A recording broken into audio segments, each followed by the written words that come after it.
architecture is really the art and science of turning fiction into fact. Sometimes kind of real architectural life interferes with intellectual architectural life. There is no such thing as architecture. So Yomi, you've been working on cinematic thinking, cinema critique, cinema studies. In particular, what do we call it? Hong Kong cinema, Asia cinema, China cinema. Been writing about that for a number of years. And more recently, you have got into cinema and new media and the confluence of those things. And in your recent publications in particular, you have worked to integrate, interrogate, and critique the relationship between cinema, new media, and the city. And included in the city, I will assume, implicitly and explicitly ideas about architecture and space and architectural thinking. So, I suppose to start off, what do you think really is the best way to make a bridge between cinematic thinking and architectural thinking? Where do you think that might exist best from your perspective? Well, one way to think about it is that I'm not even sure I know what cinema means or that cinema exists. Okay, there is a sense that we somehow intake images, and for material reasons, mostly about projection technology, but other technological issues as well, we tend to think of certain images as cinema. Right? At the same time, we also move in space, and we think of that man-made space as architecture. Right. But for me, it's all part of a bigger question, which is how we conceive of our world through images. And when I say through images, I'm thinking of regimented images as the screen or the building, but to some extent I think these are artificial distinctions. Right. And in fact I'm very interested in those confluences that prove these distinctions false.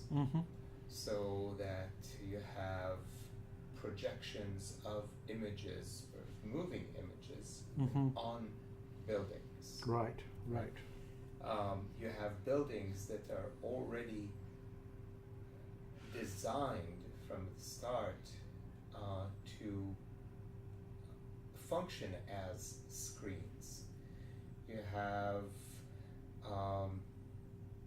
film theaters or galleries or other projection spaces where the architectural design is part of how we are supposed to approach the images. Right. When we view them or when we even participate in creating them in various sources. I'm now writing an essay where I'm using one of my least favorite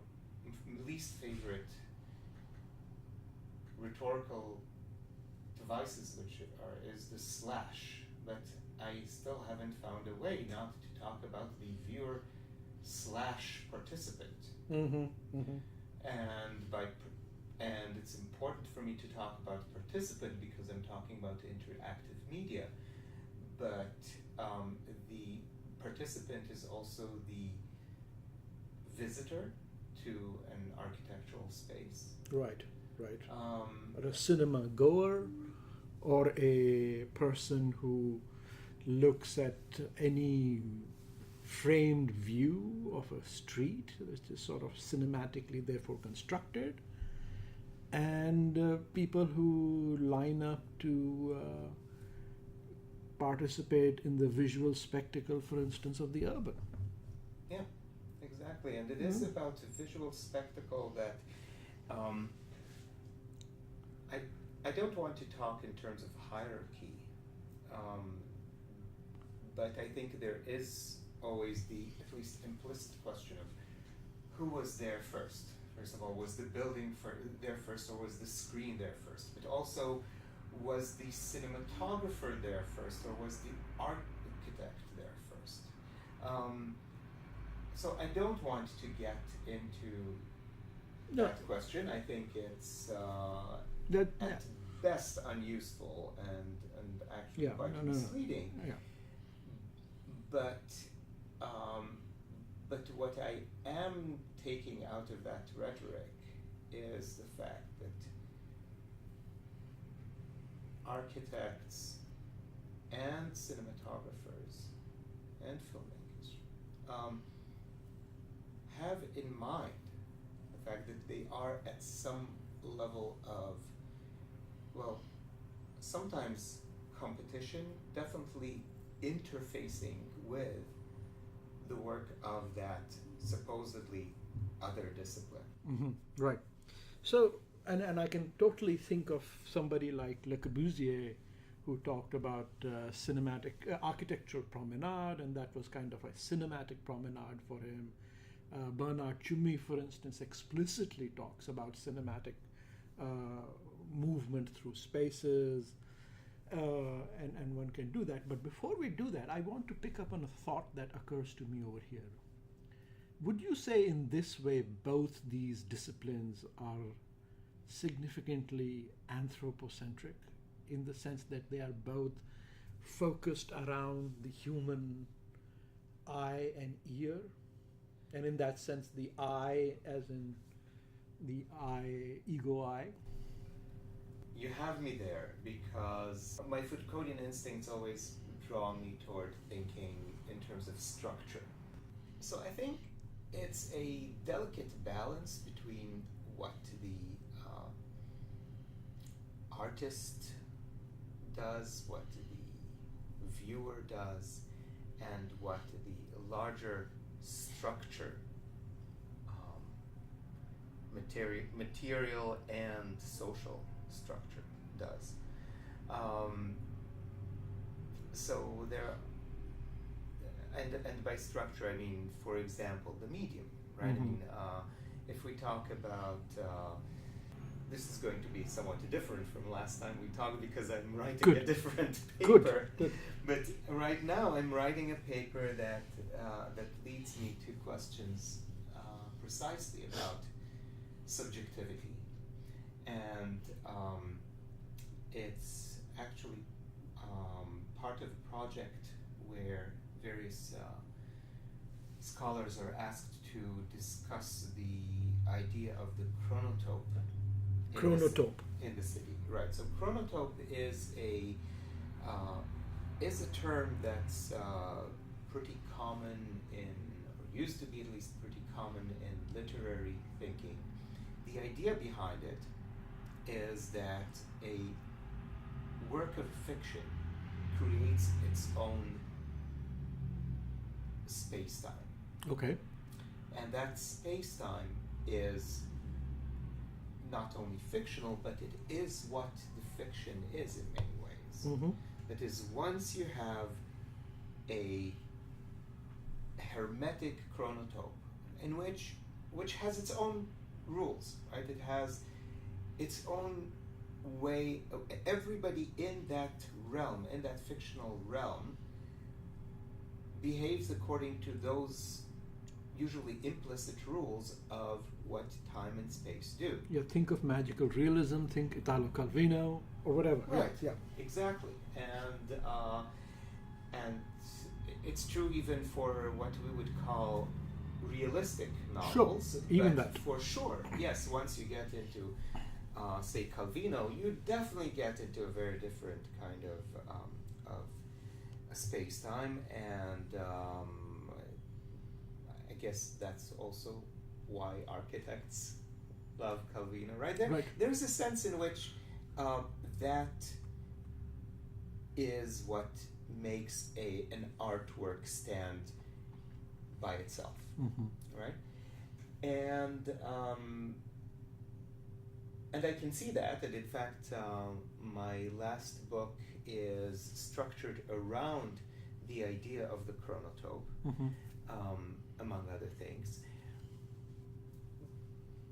And now I'm at the point where I see how the chronotype breaks down, how the idea even of the chronotype breaks down.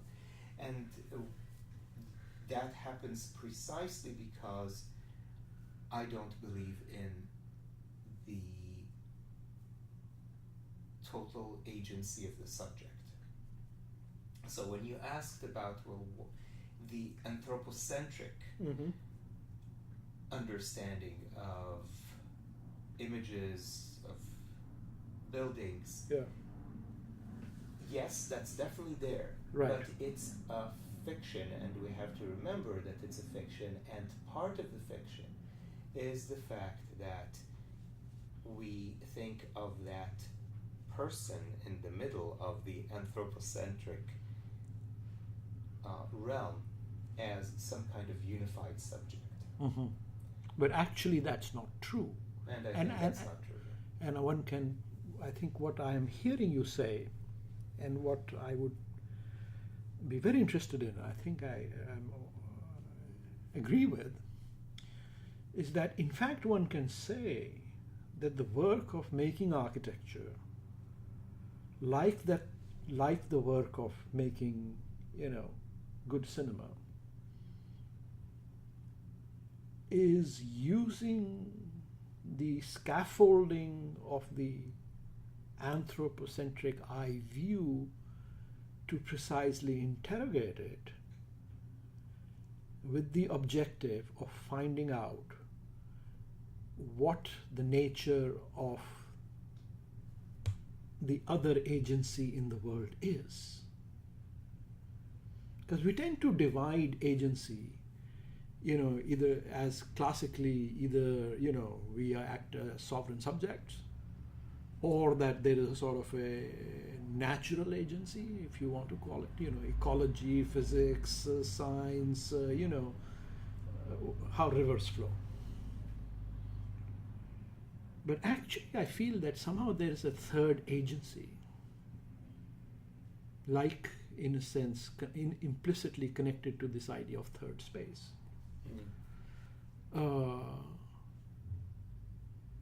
Which intermediates between these two classic agencies. The search for which, the manifestation of which, the use of which, one can argue is the work of, is the interest of interesting architecture and cinema. Think of Tarkovsky. I mean, that's how I see Tarkovsky.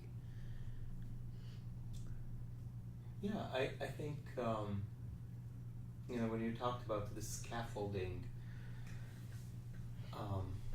working against itself, so to speak, working against the medium, I think that at some level, this is still very much a modernist critique. In the sense that, well, not in the sense of the sovereign subject, which I think remains part of the equation in most modernist formulations. For sure. I mean, that's a sort of a deconstructive move, right? I mean, I'm trying to channel Derrida. Right. I mean, as you may remember, we had this very weird course we taught together. Yes. Which was very weird for me because I had kind of relinquished deconstructive thinking or deconstructionist thinking for a while, and then something in that interaction between us made it impossible for me not to go back and say, okay, how is cinema not cinema? How are spaces being shown to implode, and how that is an inherent part of what cinema does. Yeah.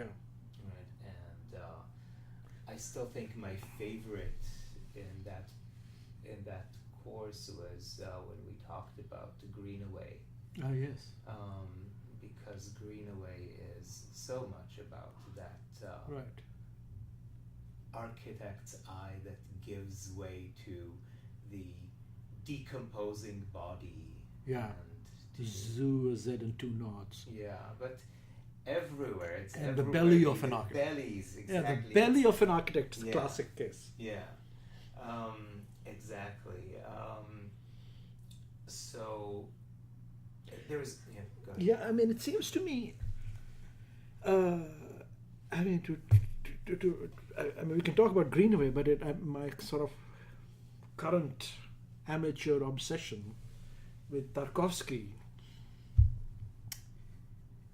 You know, I'm very interested in him, and then in architecture now we have figures like Zunthor. And I've just returned from the Met, where I saw the Fashion and the Catholic Imagination exhibition. And I'm very interested in the work of Alexander McQueen and Jean-Paul Gaultier in fashion, and all of this. There's a sort of if you want, in part a Catholic imagination. But let's return to Tarkovsky. And his interrogation, from what I understand, of the nature of the spiritual in a modernist way, where spirituality is obviously not handed over to, resurrection or sort of simple miracles. I mean, that's not authorizable. But that nevertheless,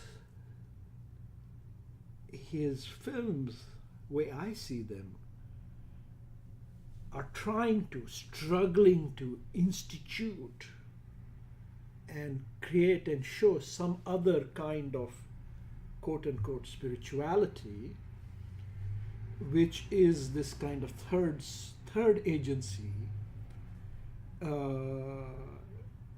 in a way that seeks to establish an alternative relationship between the fiction of human subjectivity and the presumed absolute otherness of nature. And to me, that's fascinating. And why I'm thinking about it is because where you started, this idea that actually both the cinematic imagination and the architectural imagination can be said to be both dedicated to and part of a interconnected singular work, which is all about describing, knowing, locating, and actuating what it is to be alive in the world. That brings me back to the question of the chronotype. Yeah. I have some thoughts about Stalker. We may want to go there later, but I guess there is no getting away from the last scene in Solaris. Yes. And in which, as they leave the ship, can you just quickly describe it? Right. So what happens is at the very end, Yeah. The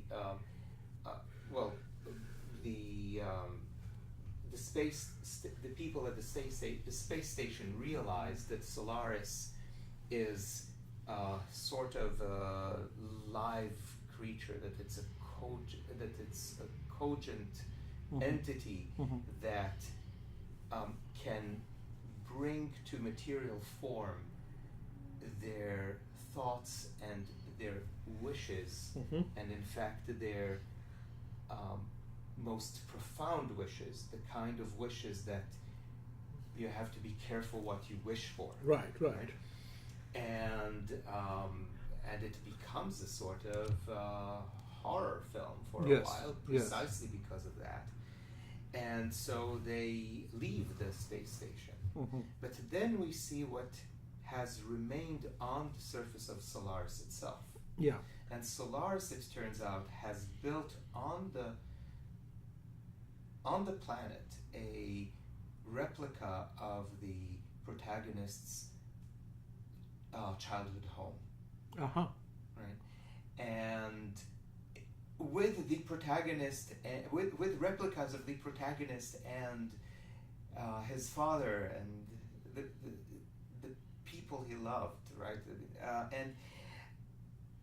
And I think it's very interesting that those ideas of childhood, of love, take the form of a building, Right. of the house, I see. right? Yeah. And that house then becomes an embodiment of a chronotype, if you want. First of all, it is Right. a perfect chronotype in the sense that it's a hermetic realm. Of course. Right? It has its own rules, and Right. it's the rules of Solaris, Right, right? right. The rules that, in fact, the people on the space station realize they can't work with, so they go away. But fiction remains, right? Right. It's just like a novel. Every time you open it, the fictional world is there, Right, and right. in important ways it's the same. I mean, I realize that the reader is never the same Right, reader, even right. if it's the Well, same there are so person many and- chromotypes. Yeah. Yeah, but there is definitely a sense in which what happens in novel always has happened and will happen Yeah. in that novel, Right. which is how I explain to students why they need to use the narrative present when they describe the plot of a novel of a film, right? Why? So tell us why. So basically, Why the narrative present? Yeah. Because every time you open the cover of the novel, or Yeah. every time you press play to Yeah. watch the a film. Yeah. it's real. just there. Right. It is there. There is no was and will be. Right. Right. So the Eternal protagonist present. walks on the street, Yeah. and tomorrow the protagonist walks on the street, Right. and yesterday the protagonist walks on the street. There's no Right. walked and will walk. Right, because this is our world, and the chronotype remains the same. It remains hermetically locked, Okay. right? And you have this locked realm on the surface of Solaris. Yeah. And the protagonist, who is of course not the protagonist, Yeah. it's his replica in the fictional Right. world, which has its own space-time, understands his emotions through a building, Right. right? Why a building? Yeah. Yeah. So for me, it's not just a question of a site, Uh-huh. right? It could be a river. In fact, rivers do a lot in In Tarkovsky, Tarkovsky, of especially course. rivers with weeds. Yes, yes. Flowing through or Yeah. being, Yeah. swept by the flow, but there are the buildings, right? There are the burning buildings. Yeah, also. there's the burning building in Nostalgia. Yeah. There is the building in Solaris. There is the Well, there's a swimming buil- pool. the swimming pool. Yeah. There is the building, if you would call that, or entire compound in Stalker, Uh-huh. which also ends up being understood as some kind of figment of the imagination. Right. So and that imagination has to take the form of a building. Yeah. Okay? And part of it, I would argue, is because we, in some, I don't want to get into the we actually, because that leads us into archetypes, something that I really don't believe in. But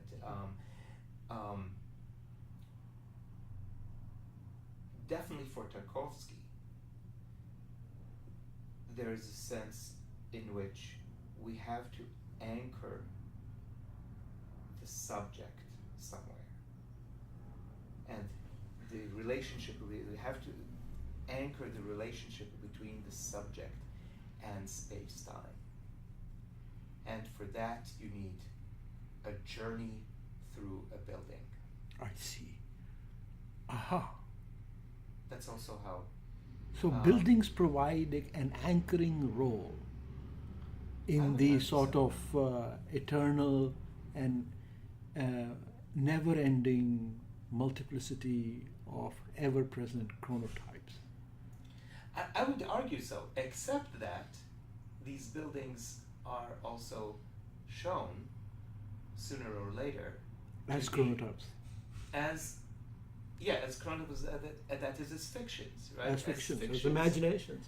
as figments of disturbed imaginations.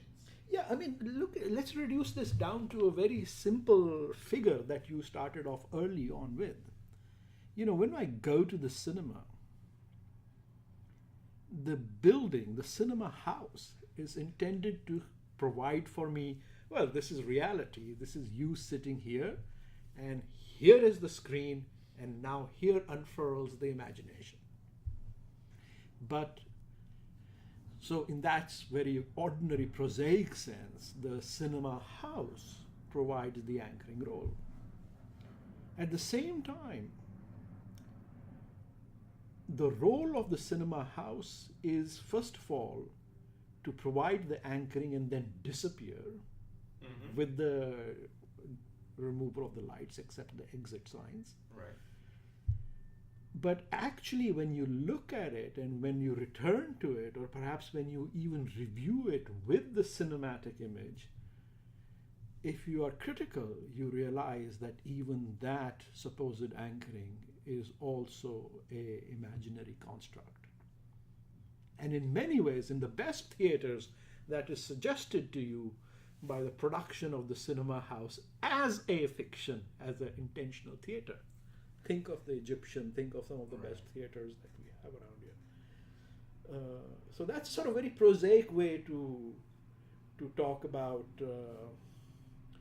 the complicities between architecture, architectural thinking, the architectural imagination, and that cinematic. Going back to the question of modernism, and Yeah. I still have to think what I meant that Yeah. time, but going back to the question of modernism, the film theater is definitely very much a product of a modernist imagination. Oh, yeah.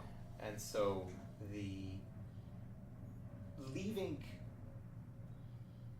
only two things present in some fiction, right? In the, if you want, the chronotype of film watching, the screen and the eye of the viewer. Yeah. And it's the eye, right? The viewer doesn't actually eat popcorn, doesn't do all of those, doesn't itch, doesn't do anything. Yeah. He or she watches, right? And then he- there's this, and hears, yes, and there's the screen, but even hears, that is often understood as an afterthought. Yeah, in- or an again, in attachment to terms- the eye. because of the modernist attachment to the eye, and so there you have again a unified subject, right? And this is where I think architecture can come in a very useful way, in that it brings attention, it draws attention to the fact that there is a building out there. and there's a building, there's also a human body. It's not just the eye, right? It's the human body in that building. Kind of a Brechtian move. Yeah, it's a defamiliarizing move. And this is what I find so fascinating. Well, one of the things that I find very fascinating about new media and various forms of connecting between the image and architecture, well, it goes back to Mohenjo or even earlier possibly, but there's a way in which once topographic mapping can be done, that is allowing us to understand exactly how the image is going to be superimposed on a building or on any surface that is not simply straight, or not flat as a screen. Right? Once we have topographic mapping down to an art, it's really easy to conflate architectural surfaces and projected images. And that's where the whole idea of going to a theater and sitting down and reducing oneself to an eye and not looking beyond the screen, that idea evaporates, right? Because you're walking around a building or a model of a building, inside a building or a model of a building. Right. Last time I mentioned the idea of windows that are designed specifically so that they would be part of how you look into or out of a building. Right. So that the building can include in it or can integrate into its design screen-like forms. And it doesn't have to be a screen. It can be as simple as a window, right? But once we understand, or once the viewer / participant / visitor visits a building and understands that window as a form of screen. Right. Again, the whole idea of what you just described, the whole idea of the dark theater vanishes. That's right. And never comes back in a way, I would argue, right? I mean, can you really, of course, there's a certain level of incredulity that we're always willing to take on. Right. The film theater is always about a certain ritual that we realize we participate in, and we take on the rules of that ritual. But I would argue that it becomes very hard to go back to that ritual once we understand buildings in that new way, once we understand the possibility of multiple screens, right? There are wonderful essays that I find extremely inspiring that talk about the presence of the cell phone, the smartphone, in the film theater. What happens when you have that doubling and doubling and tripling. In fact, infinite regression of screens all existing at the same time. Right. Well, this will probably be a good time for us to take a break. We're talking to Yomi Breaester, and we are trying to deconstruct the space between architecture and cinema. Hello, everyone. Thanks for listening to Architecture Talk. This is a self-supported podcast based on an initial grant from the GAHTC. For more information about GAHTC, please visit gahtc.org. We release a new conversation every other Wednesday. So, if you're enjoying this conversation, please do be sure to visit our website and to check out some of the earlier conversations.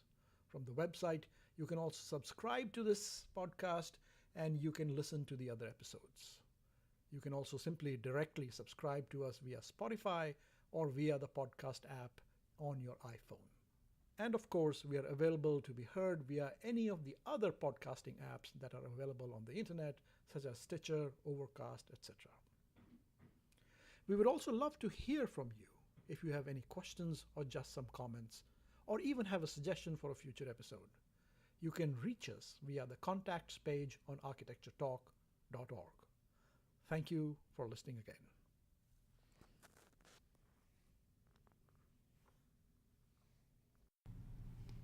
Hello, we are back and we are talking to Yomi Breaester and we are trying to talk cinema and architecture. So Yomi, all right, so we have traveled Tarkovsky and we have theoretically deconstructed the,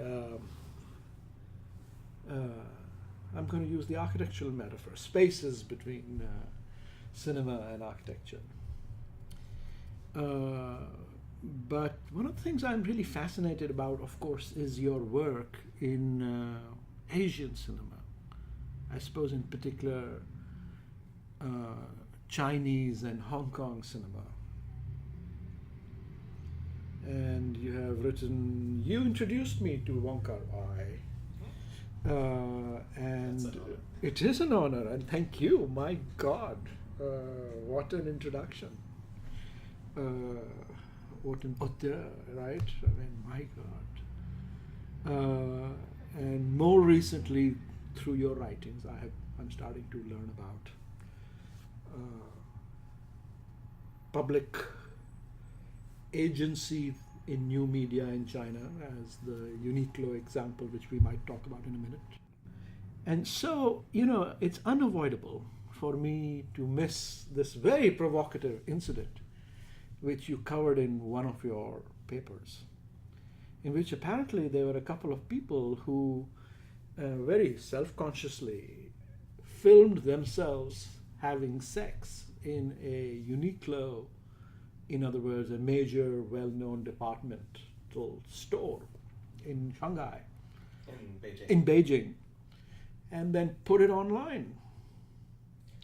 And the discussion is about what is that agency of doing that, filming it and putting it online? How does that inscribe agency using media in an architectural urban setting to say something? What is the point you are making there? Well, the essay is called The City as Found Footage. Found footage, yes. And we have to start with understanding what found footage is, because found footage is again about the eviscerating of agency. Mm-hmm. So it's not actually the two people who had sex who put it online. Mm-hmm. They shared it through social media with a few friends. That's it? It seems. Yeah. But then it became viral. Okay. Right? So somewhere in the process, their agency was taken away from them, right? And that's what viral media does. Right. And then that piece becomes found footage. Right. And found footage is an important building block of again, modernist cinema. Or modernist art. Or modernist art, right? Russian. Yeah. It goes back to Duchamp, it goes back to the objet trouvé, right? The found object. Yeah. And so the found footage I've never thought, that's an amazing observation, to connect viral media as a found of objet trouvé and found footage. That's great. Go. Right. Yeah. That's one of the part of the argument that I'm making there, because viral media is already halfway in between. Where it actually starts is often in surveillance footage. Mm-hmm. And surveillance footage, by definition, is very much intentional. Of course. Right? It is about taking a specific space and creating a record for specific, specific goals, right? And letting everybody know, usually, letting everybody know that the space is surveilled and so on. And then what happens, however, is that many of those videos of surveillance footage become found footage because of their virality, because of the way that agency is taken away from the person who records. And social media are extremely important here.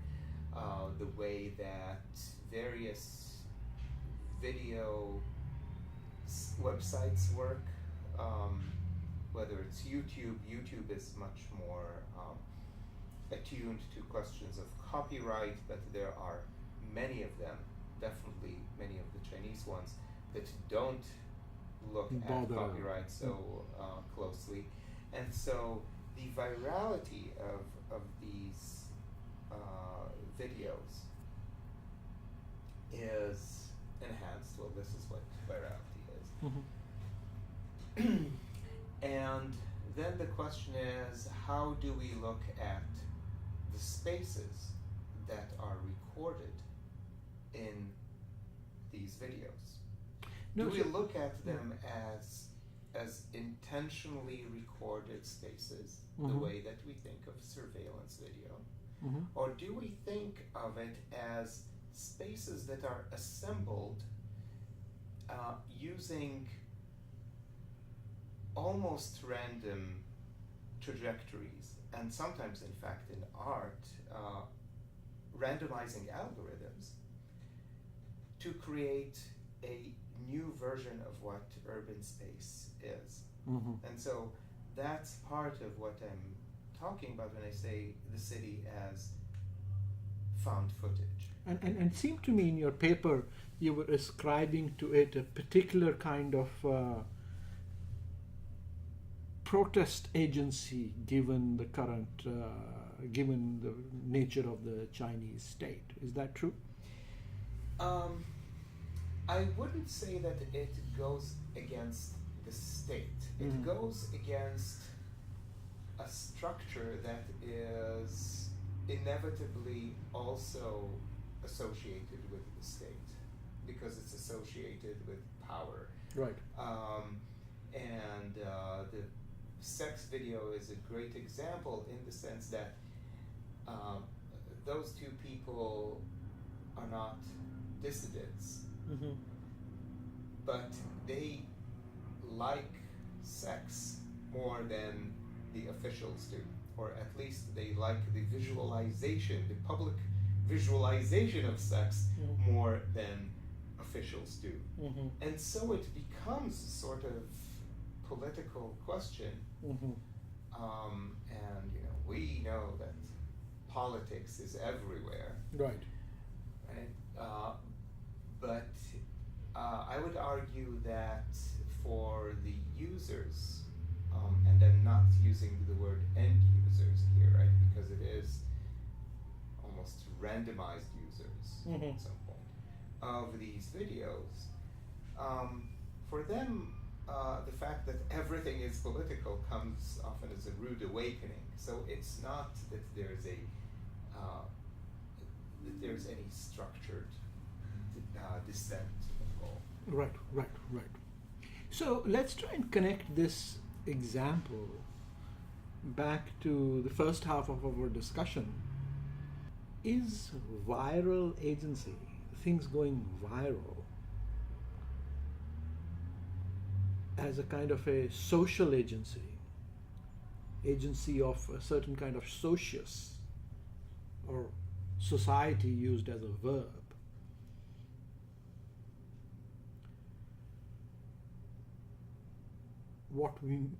Is that what we mean when one talks about a kind of a third agency in between?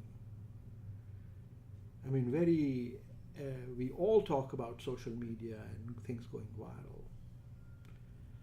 And this, I think, is a kind of an agency that can only exist in this kind of third media. If I was to try and look for an architectural or urban correlate to that, I would say that's what a street is at best, or a public square where people gather and have fun and protest. But I guess one would say, how would one compare them is where I'm trying to get to. I mean, we'll think of Tahrir Square in Egypt as a perfect site where these two forms collude, I suppose, where the very real and specific political agency of protest accesses the viral agency of new media. Right? Right, and we can see that, for example, in Hong Kong, there is precisely that for that usage of public space. In the PRC, where most of my research is done, I wouldn't go there, or at least not after 89. Yeah, right? not after Tiananmen Square. Right. So there's a sense in which public space is not used in the same way. And then I'm left with a question that is giving me a big headache, which is, what is the role of the artist, the visual artist, the architect, and it's always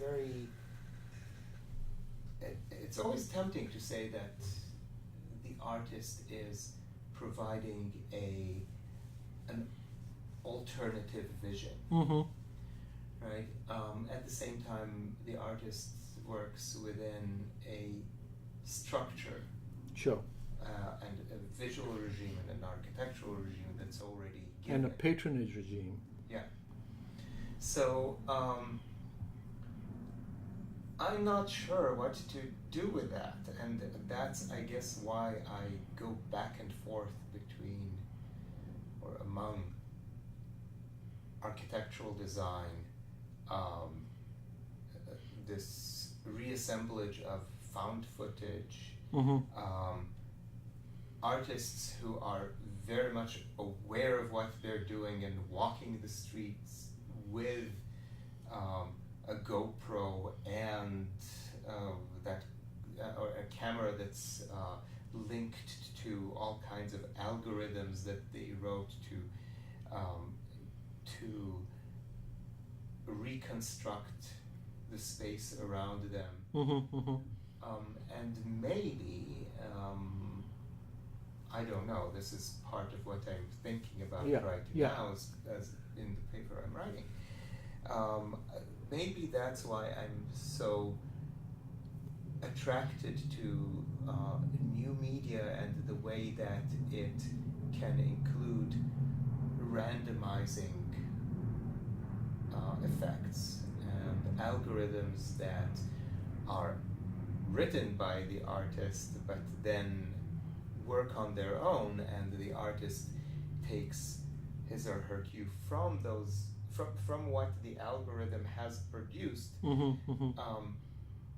by definition as a surprise, as unintended consequences of the artist's practice. Right.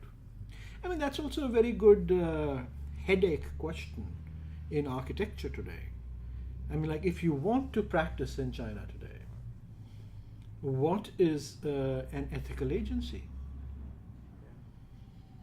And this confounds a lot of people, and a lot of sort of the big practices will take the position, look, we work for the client and we watch out for the client's best interests, and therefore, you know, who am I to tell the Chinese state what they should or shouldn't do? You know, they're hiring me for a particular purpose, and so, you know, it's Western conceit to assume that we know what is better for China than the Chinese state does.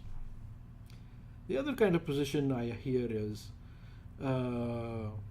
well, no, we do have a critical position, And in that sense, the Chinese state is no different from any other state, right? Somewhat, I would probably closer to your position. And in that condition, what a responsible architectural agency is, one that empowers citizens and citizenship or citizen action. And so participative design is a key factor around there, with the attendant notion of cultural resilience and sustainability as kind of, at least in architecture and urbanism, current buzzwords or pegs on which to hang the location of ethical aesthetic agency in the architectural and the urban. But it's weak. I think it's weak. And I'm wondering, if there are clues in other places to help think about this. I mean, you've named some kind of artist agencies, but I also wonder if, could we return to our favorites like Wong or other sort of fantastic, rich cinema makers to glean something about what it might be to practice in such conditions in a significant way? Well, I think it's really complicated, obviously. I'll go back first to what you said about two forms of understanding architecture and ethics. Mm-hmm. And it seems to me, as much as I have my views about the political system in China and so on, I don't think there is a direct way to connect the two, that is to connect architecture and state politics. I'm thinking here of a very recent interview I've read with Pei Mingxin, who's an economist, Mm-hmm. who was asked about, well, what's going to happen between the U.S. and China now? Okay. And he said, well, everything is leading to a new form of a Cold War, Mm-hmm. except that it's not going to be a Cold War, it's going to be a Cold War minus. And the reason that it's not going to be a full-fledged Cold War is that there is no strategy, that at the head of the US government right now is a person who is incapable of a coherent strategy. Mm-hmm.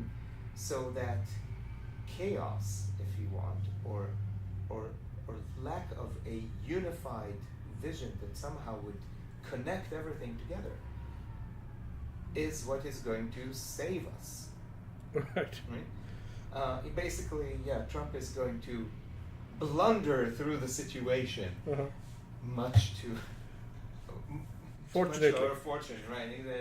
It's fortunate for us that Trump is going to blunder through the situation rather than have any cogent or coherent policy. And the Chinese government has actually been very, very smart in taking various parts and moving them separately, Mm-hmm. so that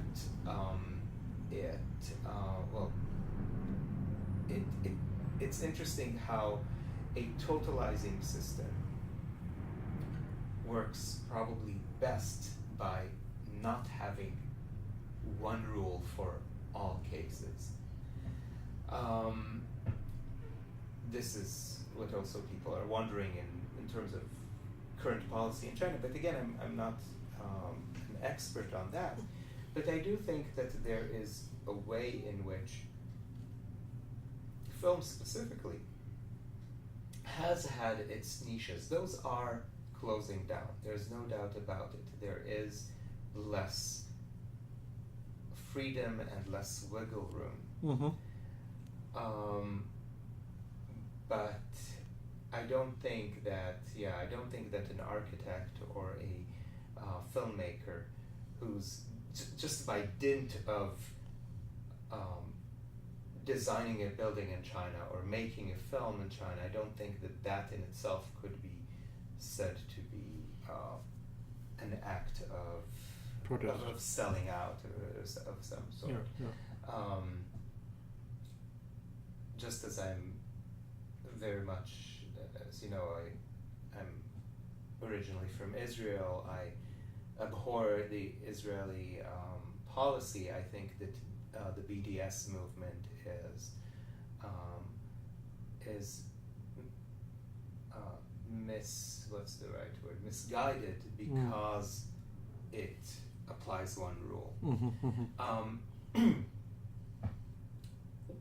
You mentioned Wong Kar-wai. Wong Kar-wai is different. Wong Kar-wai works in Hong Kong, which is still a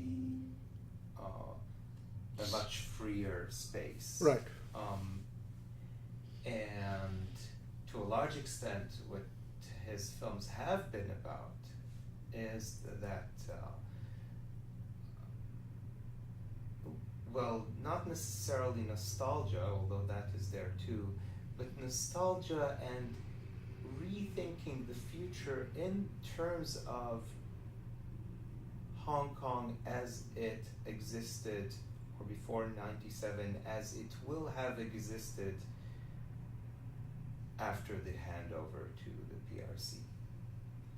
Right. So Wong Kar-wai is definitely interested in creating, again, if you want, chronotopes that reflect on the present and the future only indirectly, because those are about Hong Kong pre-97. Right. In some ways, post-97 films by Wong Kar-wai are still, even when they describe the post-97 reality, they are also about the past as much as anything else. But if one takes In the Mood for Love as our, classic example, is it possible to read the sort of suspended agency of the main characters as an allegory of the kind of not nostalgic chronotyping of pre-1997 Hong Kong as a waiting and anticipation of a certain future, a useful reading? Useful and even necessary reading. I would agree about that. But I wouldn't think of it in terms of, let's call it direct political expression.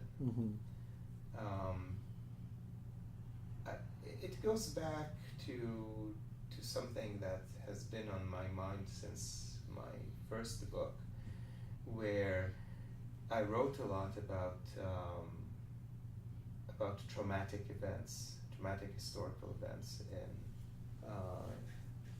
various Chinas, in the Chinese sphere, and their expression in literature and film. And it's always easy to say, oh, everything is about that pain, and everything is political.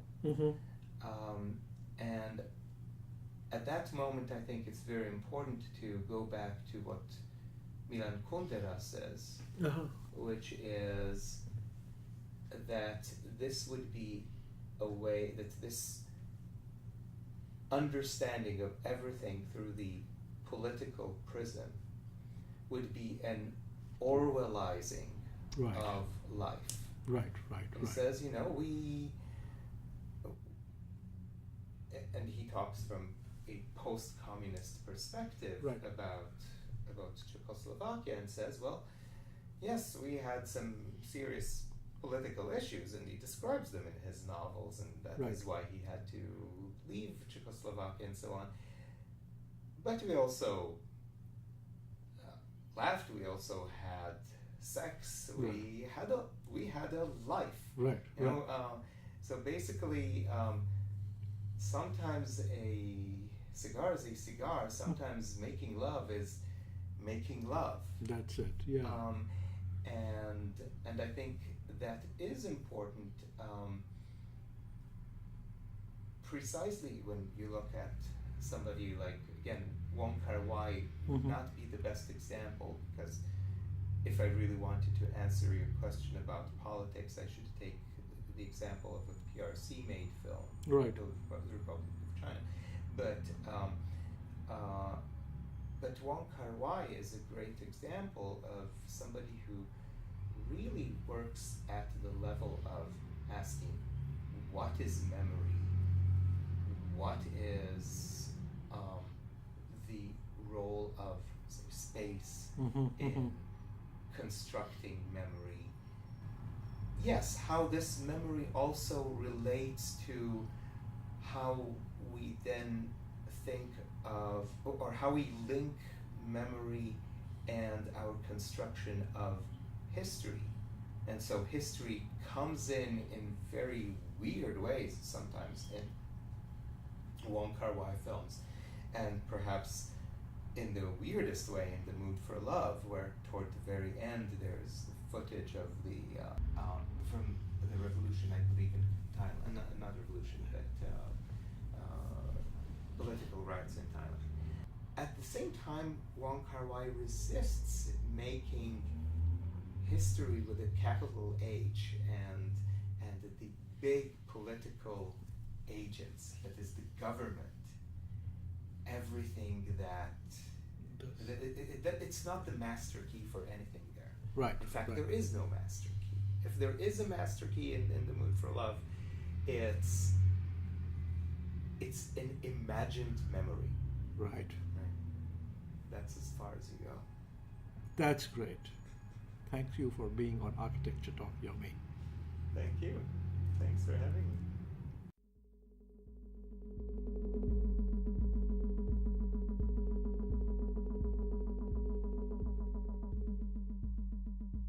Thank you very much for listening to Architecture Talk. This is Vikram Prakash. I am the host of the show, and our show's producer is Elizabeth Umbenhauer. If you like the show, please do remember to subscribe on iTunes, Spotify, or wherever else you get your podcasts. And also take a moment and rate us on iTunes. Thank you very much, and see you next time.